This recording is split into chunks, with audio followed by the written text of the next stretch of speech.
अगर किसी खातून को घर से बाहर निकलना पड़े तो उसकी कुछ शराइत बयान की गई कि उन शराइत का ख्याल रखते हुए औरत बाहर भी ज़रूरतन जॉब कर सकती है। उसमें सबसे बुनियादी शर्त ये कि मुकम्मल पर्दे के साथ जाए, लिबास जो है वो बारीक भी ना हो और इतना जो है वो चुस्त भी ना हो कि जो आज़ाए सितर की हैयत को वाज़े करे, और आने जाने में किसी भी किस्म का फितने का अंदेशा उसे ना हो।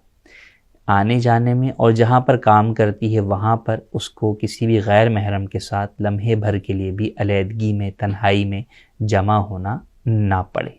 जो काम करने जा रही है वो काम जो है वो जायज़ हो।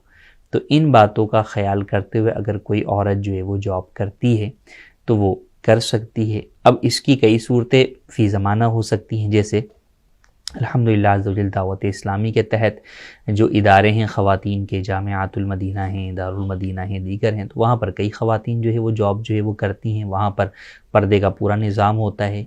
इसी तरीके से कई जो है वो इस तरह के इदारे होते हैं जो कि फ़ीमेल के इदारे होते हैं, वहाँ पर जो है वो मर्द नहीं होते, तो ऐसी जगह के ऊपर जो है वो कर सकती हैं। लेकिन इन तमाम बातों का ख्याल हो कि आने जाने में फ़ितने का अंदेशा ना हो, टाइमिंग ऐसी ना हो, कहीं ऐसी ना हो कि किसी औरत के जो है वो जॉब पर से वापस आने की टाइमिंग जो है वो रात की टाइमिंग हो, जिसके अंदर पता है उसे कि अब फितने का अंदेशा है कि रात के अंदर कोई भी जो है वो इस तरह के शरीर लोग जो है वो उसे तंग कर सकते हैं। तो अब ऐसी जॉब करने की उसे इजाज़त नहीं होगी जिसमें उसे पता है कि बाहर आने जाने में इस वक्त में फितने का अंदेशा है, या वो रहती ऐसी जगह पर है कि अब उसका रास्ता बीच में बहुत सुनसान है जहाँ पर फितने का अंदेशा है। तो यूँ मुख्तलिफ इस तरह के एक्सपर्ट्स को उसे जो है बहरहाल देखना पड़ेगा। तो शरई एतबार से अगर तमाम शराइत पूरी हों तो फिर औरत बाहर जॉब कर सकती है। बहरहाल बेहतर यही है कि हत्तल इम्कान कोशिश यही हो कि घर की चार दीवारी के अंदर जॉब करे।